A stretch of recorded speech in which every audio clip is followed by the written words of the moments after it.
तो नमस्कार साथियों। नमस्कार। आप आप सभी का स्वागत आज के शो में।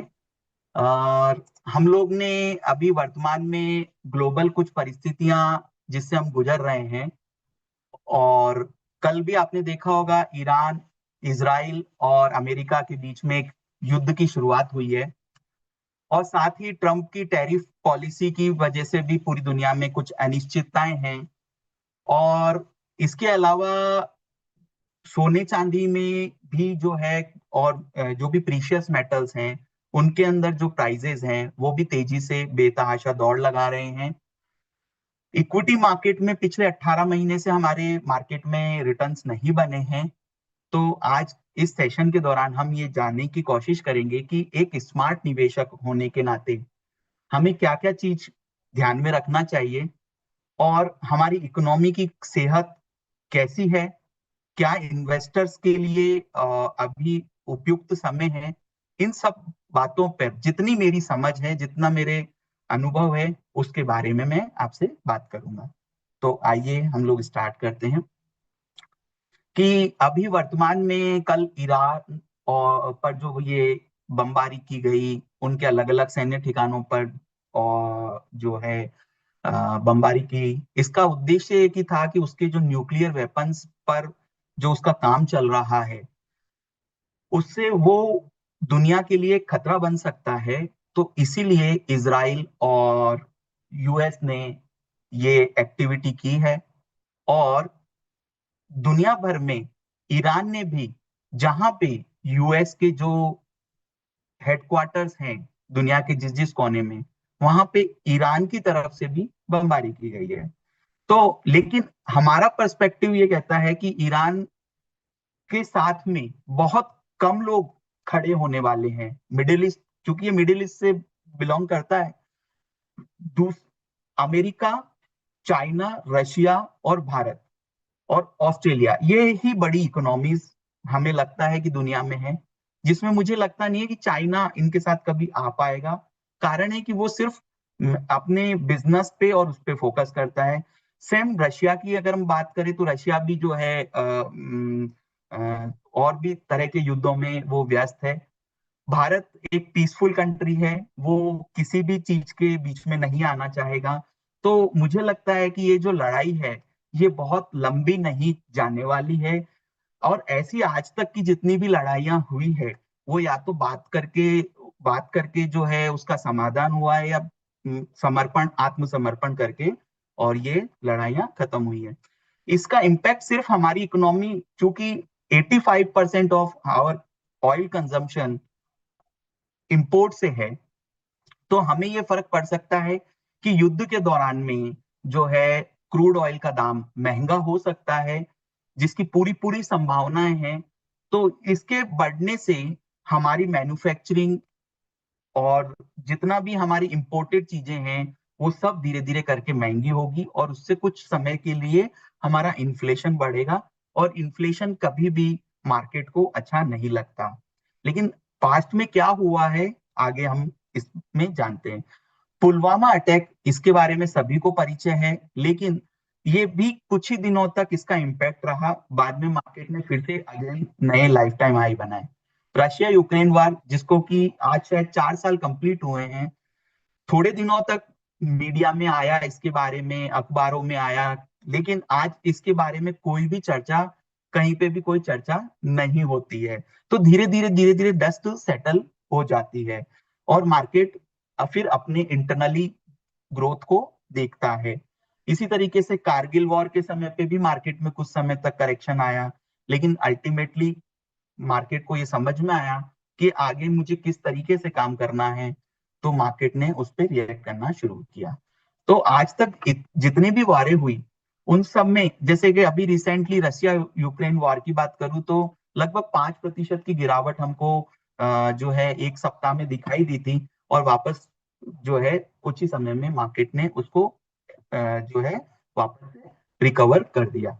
इसी तरीके से दोस्तों, अगर मैं बात करूं, तो जब 1990 से लेके मेरे पास अभी तक का ये सेंसेक्स का चार्ट है, इसमें आप पाएंगे कि हर तीसरे चौथे महीने कोई ना कोई एक इवेंट दुनिया के किसी ना किसी कोने में होता है, या हमारे देश के अंदर ही कभी आरबीआई ने ब्याज दरें बढ़ाई, कभी सरकार बदली, ऐसी कुछ चीजें होती थी, होती हैं और होती रहेंगी। हमें फोकस करना है अपने लक्ष्य पे। जैसे मान लीजिए कि अगर मेरा रिटायरमेंट आज के 15 साल बाद होना है, तो वो 15 साल बाद ही होगा। मेरे बच्चे की एजुकेशन अगर 7-8 साल बाद आनी है, तो 7-8 साल बाद ही आएगी। मैं उसको ये नहीं कह सकता कि बेटा इसको पोस्टपोन कर लो। तो लेकिन हमें क्या समझने की जरूरत है, जिस पर मैं बात करता हूँ। देखिए, टैरिफ पिछले साल जनवरी मंथ में जब ट्रम्प सरकार आई, तब उन्होंने क्या करा, दुनिया के अधिकांश कोनों में अपना टैरिफ पॉलिसी लगाया। और टैरिफ से क्या हुआ कि उनके यहाँ जो सामान जाता था हमारे यहाँ से या और कंट्रीज से, वो महंगा हुआ। लेकिन अगर इसका नट शेल में रिजल्ट निकालूं, तो नुकसान वहां के अमेरिका के नागरिकों को ही भुगतना पड़ा, क्योंकि वहां पे वो चीजें सभी महंगी हो गई। तो ट्रंप जी भले ही खुश हो रहे हैं कि मेरी देश की रेवेन्यू बढ़ी, लेकिन रेवेन्यू अपने देश के नागरिकों पे ही उसने एक तरीके से लगाई है। तो अल्टीमेटली क्या होगा, धीरे धीरे धीरे धीरे उनको ये सब कूल डाउन करना पड़ रहा है। और एक समय ऐसा आएगा जब हम इसकी भी कोई बात नहीं कर रहे होंगे। पिछले, अगर मैं 18 महीने में जो रिटर्न नहीं आया, उसके कारण में से एक सबसे बड़ा कारण था टैरिफ। उसकी वजह से हमारी जो एक्सपोर्ट ओरिएंटेड चीजें थी, उनमें नुकसान हुआ हम लोगों को। पर भारत सरकार ने क्या किया कि इस नुकसान की भरपाई के लिए एक तो जीएसटी में कटौती की, जिससे कि आप खुद देख रहे होंगे कि अक्टूबर क्वार्टर से धीरे धीरे जो है कंजम्पशन इंडिया में बढ़ा है। और इस क्वार्टर के जो रिजल्ट्स आए, अधिकांश कंपनियों के रिजल्ट्स पिछले क्वार्टर से और ईयर ऑन ईयर भी अगर मैं बात करूं, तो काफी कंपनियों के रिजल्ट बहुत अच्छे आए हैं। कुछ कंपनीज जो आज भी एक्सपोर्ट ओरिएंटेड चीजों पे ज्यादा फोकस करती हैं, वहां पे नुकसान हुआ है। या जो एआई की वजह से जहां पे मार पड़ी है, या एम्प्लॉयज कोस्ट की वजह से कहीं पे है, तो वहां मार पड़ी है। तो उन्हीं कंपनीज के रिजल्ट थोड़े से कमजोर आए हैं। तो पहला, जीएसटी कट किया। दूसरा, इनकम टैक्स की रेट में कटौती की, सो दैट कि आम आदमी की जेब में पैसा आ पाए। और तीसरा, उन्होंने जीडीपी को बढ़ाने की कोशिश करने के लिए ब्याज दरों में कटौती की। ये सब का परिणाम है कि हमारी जो कॉर्पोरेट अर्निंग्स है, वो आपस में वापस से जो है वो पटरी पर आने लग गई है। फिर दोस्तों, दूसरा एक बड़ा कारण जो हमें लगता है कि ये 18 महीने में रिजल्ट क्यों नहीं आए, उसका एक बड़ा कारण ये भी होता है कि हमारी करेंसी किस तरह का बिहेव कर रही है, हमारी ब्याज दरें क्या है, उसकी वजह से भी हमारे को इम्पैक्ट होता है। बट ऐसा धीरे धीरे क्या हो रहा है कि हमारी ब्याज दरें भी कम आ रही है। दोस्तों, इस वाले चार्ट में मैंने ये बताने की कोशिश की है कि हमारी करेंसी 3% ऑन एन एवरेज हर साल डाउन होती हुई आई है। उसका कारण क्या है?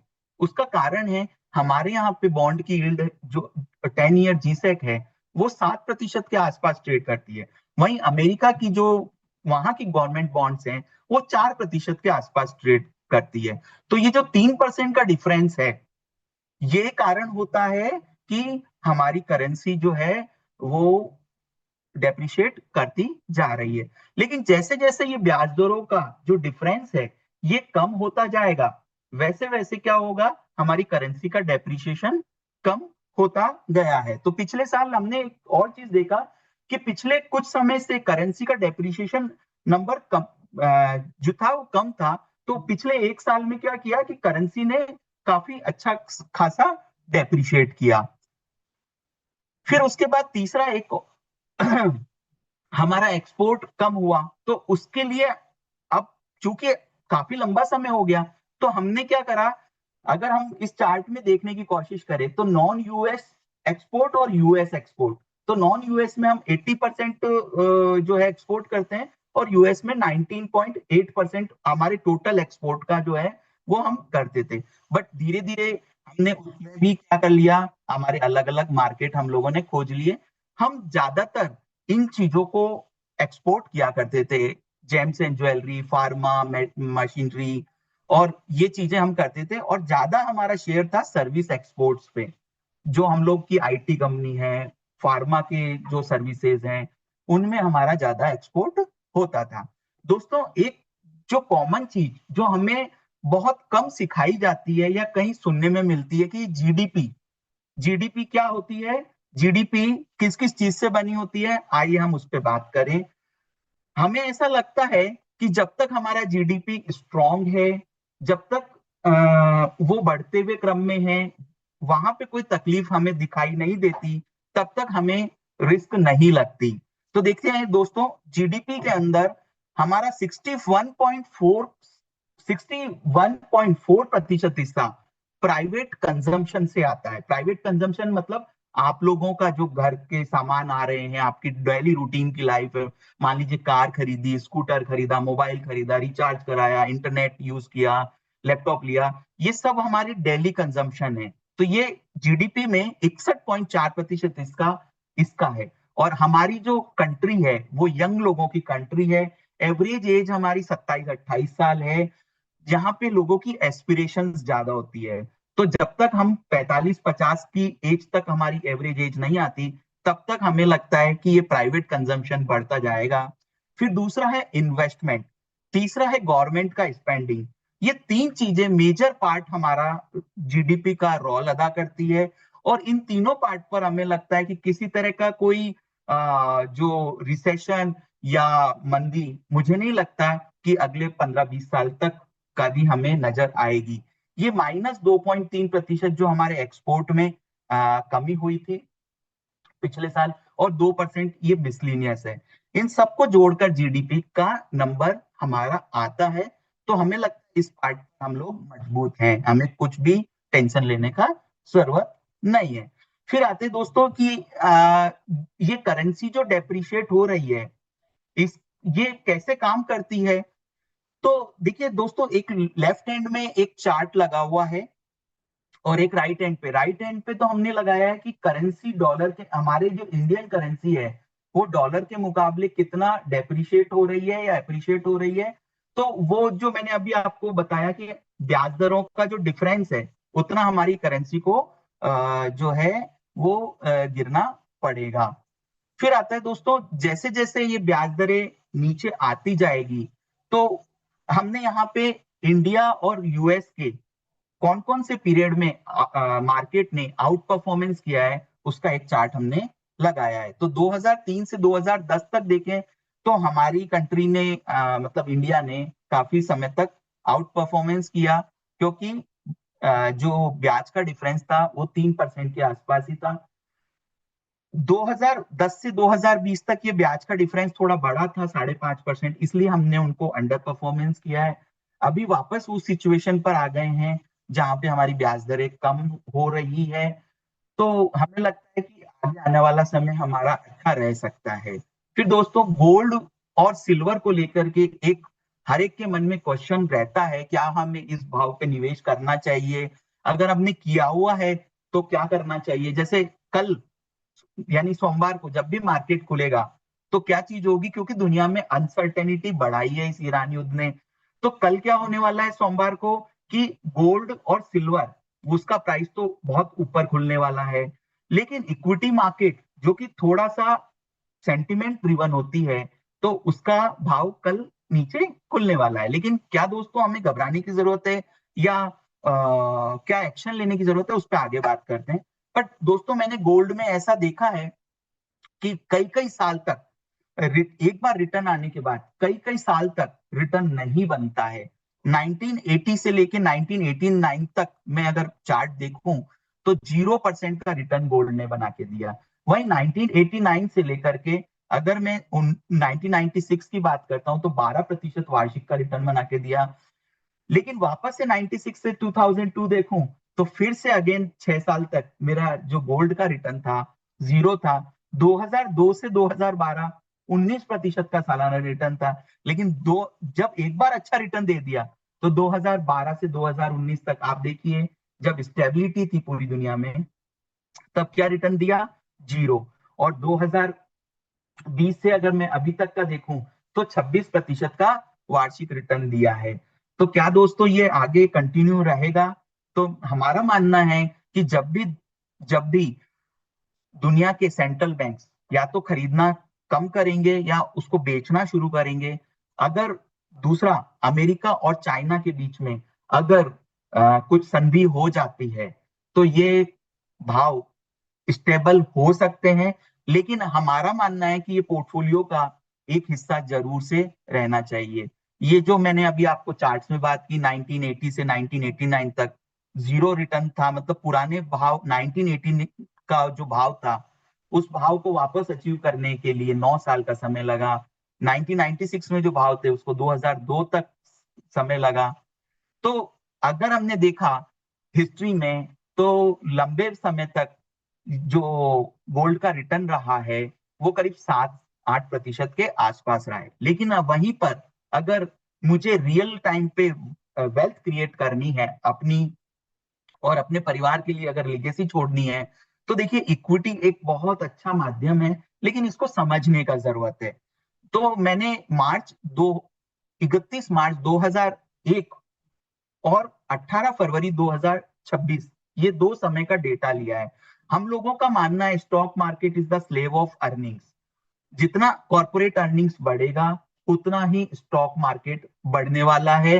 ये कोरिलेट होता है, चाहे सोशल मीडिया पे कितनी खबरें आए, चाहे दुनिया में कितनी भी अस्थिरता हो, बट लॉन्ग टर्म में फंडामेंटल ही काम करता है।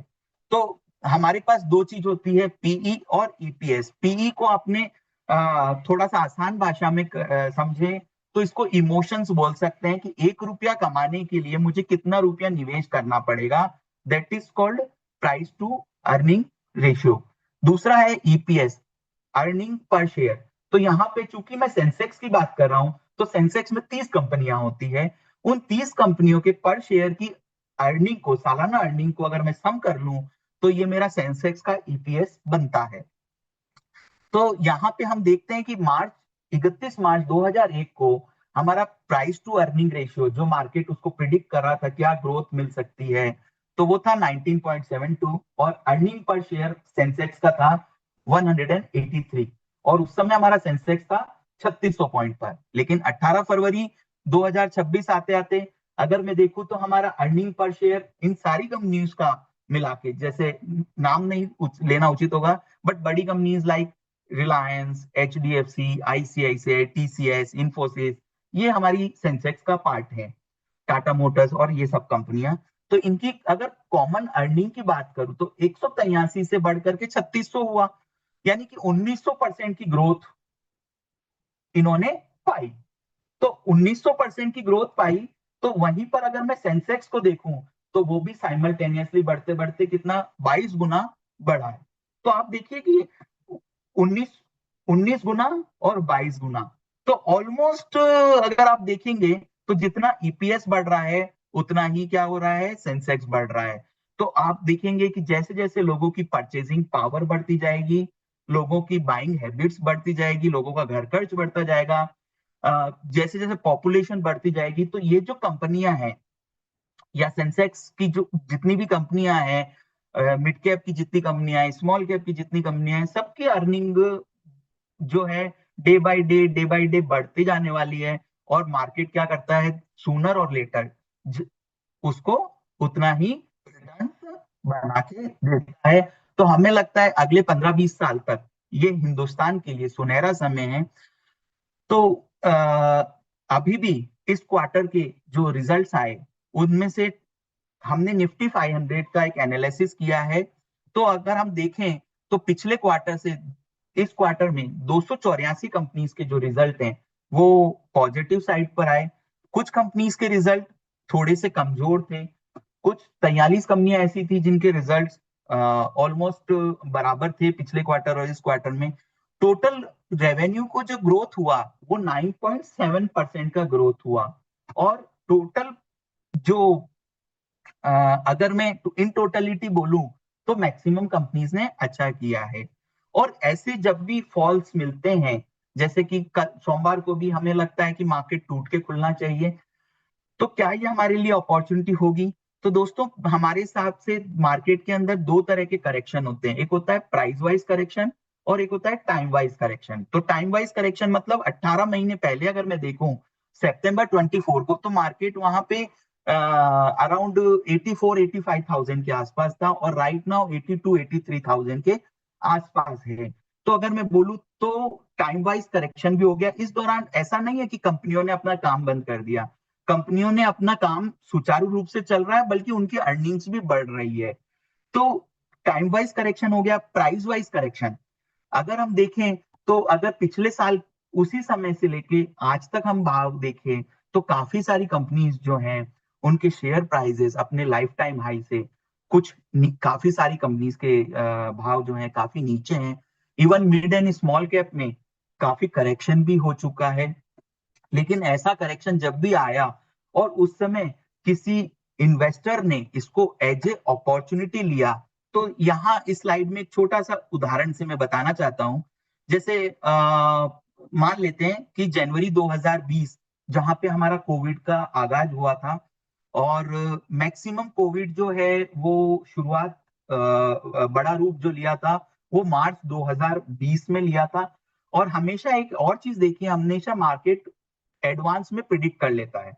तो आप देखेंगे कि पिछले सप्ताह भर से मार्केट ज्यादा वॉलेटाइल था। इसका मतलब जो युद्ध होने जा रहा था उसकी मार्केट को पहले से ही खबर थी, और शुक्रवार को भी मार्केट में करेक्शन होकर के बंद हुआ। इसका मतलब किन्हीं शक्तियों को यह पता था कि मार्केट में जो है कुछ ना कुछ बड़ा इवेंट होने वाला है।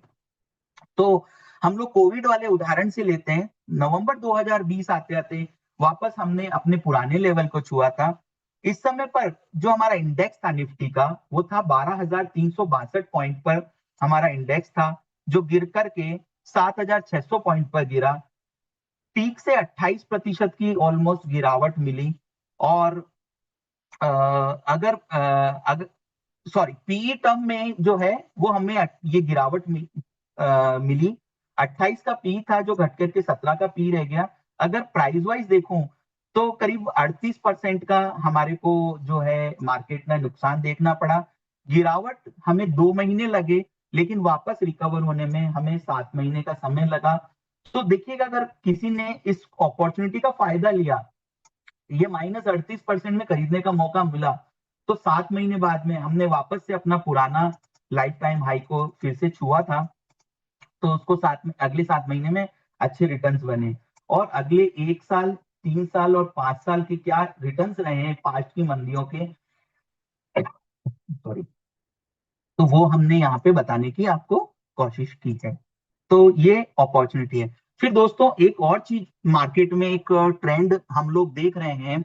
जितनी नंबर ऑफ एसआईपी हिंदुस्तान में चालू हो रही है, उससे ज्यादा नंबर ऑफ एसआईपी अभी क्लोज भी हो रही है, क्योंकि ये सब आसान हो गया है। तो लेकिन हमारा ये मानना है कि हम जो भी निवेश करें उसको गोल बेसिस पे करें, कि हमारे लक्ष्य किस लक्ष्य को पाने के लिए हम ये इन्वेस्टमेंट कर रहे हैं, और उस लक्ष्य पर स्टिक रहें। तो अगर हमने एक इसको, चूंकि उदाहरण से बताना जरूरी था, ये मेरा कोई रिकमेंडेशन नहीं है, लेकिन उदाहरण लेना मेरे लिए जरूरी था। तो ये इसमें हमारा पर्टिकुलर खुद का भी निवेश है। और ये जो गलतियां लोग करते हैं ये हमने भी पास्ट में किए, क्योंकि हमको कोई गाइड करने वाला नहीं था। तो 1 जनवरी 2003 को किसी ने एसआईपी स्टार्ट की और 31 दिसंबर 2007 तक अपना इन्वेस्टमेंट चालू रखा। तो देखिएगा कि 10,000 रुपए महीने की एसआईपी की है, 6 लाख जमा हो गया, और उसकी मार्केट वैल्यू जो बन रही थी उस समय की, वो बन रही थी 27,61,000। अगर किसी व्यक्ति ने अपना इन्वेस्टमेंट को यहीं पे रोक दिया होगा, क्योंकि काफी सारे हर समय पर कुछ ना कुछ मैक्रो और माइक्रो लेवल पे कुछ ना कुछ न्यूजेस आती रहती है, या विड्रॉ कर लिया होगा 27 लाख रुपया, लेकिन यही पैसा अगर आज तक पड़ा रहता तो उसकी मेच्योरिटी वैल्यू बन रही थी 27 करोड़ 77 सॉरी 2 करोड़ 77 लाख 71,310 रुपया उसकी मेच्योरिटी बन रही थी। तो ये बार बार हमने काफी एग्जाम्पल्स लिए हैं कि अगर ये निवेशक ने बार बार ये गलती की हो रही कर रही होता, तो देखिए क्या स्थिति रही। और वहीं पे उस निवेशक ने अपना अगर इन्वेस्टमेंट को चालू रखा होता जनवरी 2003 से 27 फरवरी 2026 तक, तो उसका जो इन्वेस्टमेंट हुआ है वो 27,80,000 का इन्वेस्टमेंट हुआ है। और आज उसकी जो मार्केट वैल्यू है वो 4 करोड़ 11 लाख जो है वो उसका मार्केट वैल्यू है। और आप देखिए कि लगभग हर साल कोई ना कोई इवेंट पूरी दुनिया में कहीं ना कहीं घटित होता रहता है। तो इनको सुन करके हम अपने निवेश के डिसीजन को डिस्टर्ब ना करें। फिर दोस्तों, मैं पावर ऑफ कंपाउंडिंग पे भी बात कर रहा हूँ। ये जिस भी फंड का मैं नाम ले रहा हूँ, इसमें मेरा कोई रिकमेंडेशन नहीं है। ये सिर्फ उदाहरण के तौर पर मैं आपको गाइड करने के लिए बात कर रहा हूँ कि मान लीजिए ये एक निपॉन इंडिया ग्रोथ फंड है, जो कि मिड कैप सेक्टर का फंड है। ये सबसे पहले मिड कैप फंड जो शुरू हुए थे उनमें आने वाला फंड था। अगर किसी आदमी ने अपना 10,000 रुपए का निवेश चालू किया था और पहले 3 साल में देखा तो 3,60,000 जमा हुआ और 45,000 का उसको मात्र एप्रिसिएशन था। और अगर मैं देखूं तो उसको सालाना ब्याज दर मिला 8.28% वार्षिक चक्रवर्ती ब्याज मिला। अब उस समय पर अगर मैं बैंक एफडी की रेट देखूं या आरडी की रेट देखूं तो मोर देन 12-13% थी। तो लोग जब कंपेयर करते हैं कि मुझे जब बैंक में ही इतना अच्छा ब्याज मिल रहा है तो मैं आपके यहाँ क्यों रुकूं, और अगर विड्रॉ कर लिया होता। अब आगे आगे चलते हैं। इसी इसी निवेशक ने अपना निवेश को अगर 5 साल कंटिन्यूस रखा होता 1995 से 2000 तक, तो अब आप देखिए कि जो 45,000 का एक्विजिशन था वो बढ़कर के 4,90,000 हो गया। और वार्षिक चक्रवर्ती ब्याज अगर मैं देखूं तो 24.91% हो गया। सेम 10 साल, 10 साल, 15 साल, 20 साल, 25 साल, और अभी इसको फंड को 30 साल से ऊपर का समय हुआ है। आप अगर देखेंगे तो 36 लाख रुपया उसका जमा हुआ। सॉरी, यहाँ देखते हैं हम लोग, 36,50,000 रुपया जमा हुआ है 8 अक्टूबर 1995 से लेके 28 फरवरी 2026 तक, कल तक। तो उसकी मैच्योरिटी वैल्यू आ रही है 27,30,68,000। लेकिन अगर मैं आपसे बोलूं इस दौरान पर, तो काफी पचासों घटनाएं ऐसी हुई होगी जिसको देख करके हमारा मन घबराया होगा, कभी लालच भी आया होगा, कभी डर लगा होगा। लेकिन जो व्यक्ति निवेशित है उस व्यक्ति ने वास्तव में पैसा इस मार्केट से बनाया। फिर दोस्तों, एक गलती और अधिकांश लोग करते हैं। हमारे देश में अगर हम देखें तो एवरेज एसआईपी का जो टेन्योर है वो 3.5 से 4 साल के बीच रहता है। क्यों? क्योंकि लोगों को नॉलेज का अभाव है, या सोशल मीडिया, जो डिजिटल मीडिया या टीवी चैनल्स, न्यूज़पेपर इतना हाइप क्रिएट कर देते हैं कि हमारे मन को घबराहट होने लग जाती है। लेकिन दोस्तों, हम बार बार एक ही चीज बोलते हैं, लक्ष्मी जी तो सभी कमा लेते हैं, लेकिन लक्ष्मी जी के साथ अगर सरस्वती जी और विराजमान हो गए तो गणेश जी भी स्वयं ही पधार जाएंगे।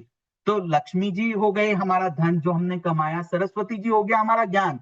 तो हमारे ज्ञान को वृद्धि करना हमारे लिए बहुत जरूरी है। अगर आपका ज्ञान वर्धन हुआ तो कभी भी आपको ये छोटी मोटी घटनाओं से कोई परेशानी नहीं आएगी। तो दोस्तों, इस उदाहरण में मैंने एक चीज लेने का कोशिश किया है कि एक HDFC mid cap opportunity, again ये मेरा कोई रिकमेंडेशन नहीं है, लेकिन ये फंड हिंदुस्तान के सबसे पॉपुलर फंड्स में से है और शायद सबसे बड़ा पैसा भी इसी फंड के पास है। तो यहाँ पे मैंने एक उदाहरण में लिया है कि किसी आदमी ने 10,000 रुपया महीना सेव करना शुरू किया इसके सिंस इंसेप्शन 2007 से लेके अभी तक। और जब भी मार्केट में 10% या उससे ज्यादा का डिप मिला, 10%, 20%, 30%, तो उसने क्या किया, 1-1 लाख का टॉपअप किया। तो अब आप देखेंगे कि इन्वेस्टर ए, मैक्सिमम जो निवेशक होते हैं वो इन्वेस्टर ए होते हैं जो सिर्फ तेजी तेजी में आते हैं और मंदी में अपना निवेश या तो खाली कर लेते हैं या अपने निवेश को रोक देते हैं। तो आप इस उदाहरण में देखेंगे कि 14,90,000 जमा हुआ उस बंदे का और 78 लाख रुपया मेच्योरिटी बन रहा है, 18% का वार्षिक रिटर्न आया, जो कि बहुत अच्छा माना जाएगा। इन्वेस्टर भी जिसने तेजी मंदी दोनों में अपना निवेश चालू रखा, उस व्यक्ति के जमा हुए 22,30,000 और मेच्योरिटी बना 1.79 करोड़। इन्वेस्टर सी जिसने मंदी में टॉपअप किया, उस व्यक्ति का जमा हुआ 96.3 लाख और मेच्योरिटी बना 11.82 करोड़ रुपीस। इसका मतलब क्या हुआ कि जीता कौन? इन्वेस्टर सी। और आप देखिए कि उसने एक अपनी पैसिव इनकम का पेड़ लगा लिया। निवेश का अमाउंट देखिए इन तीनों का, 14,90,000, 22 लाख और 96 लाख, सॉरी, और मैच्योरिटी बना 78 लाख, 1.79 करोड़ और 11.82 करोड़। तो दोस्तों, इस उदाहरण से हमको ये पता लगता है कि जो लोग धैर्य रखते हैं और ये जो हाइप क्रिएट होती है उसको ध्यान नहीं रखते हैं, वही लोग वास्तव में पैसा बनाते हैं। और फिर दोस्तों एक एसेट एलोकेशन धर्म का हम जरूर से पालन करें। एसेट एलोकेशन होता क्या है? सपोज आपने एक एसेट क्लास है जहां पे 100 रुपया रखा था, दूसरी एसेट क्लास जहां पे 100 रुपया रखा, तीसरी एसेट क्लास है जहां 100 रुपया रखा। पहली एसेट क्लास में 100 रुपया बढ़ करके 200 रुपया हो गया। तो आप ऐसा कीजिए कि 100 उस प्रॉफिट के 100 रुपए को निकालिए और तीनों एसेट क्लास में बराबर बराबर उसको बांट दीजिए। और जो एसेट क्लास गिरी है मान लीजिए उस दौरान, या कम परफॉर्म किए, उसको बढ़ाइए। इस तरीके से आप अगर रीबैलेंस करते रहेंगे तो आपको मन में कभी घबराहट भी नहीं होगी और आपका पैसा बेहतर तरीके से काम कर पाएगा। तो दोस्तों इस उदाहरण में हमने क्या बताने की कोशिश की है कि हमने फाइनेंशियल ईयर वाइज रिटर्न लिए हैं, equity, debt, gold, international equity और इन सबका कॉम्बो, हाइब्रिड एग्रेसिव।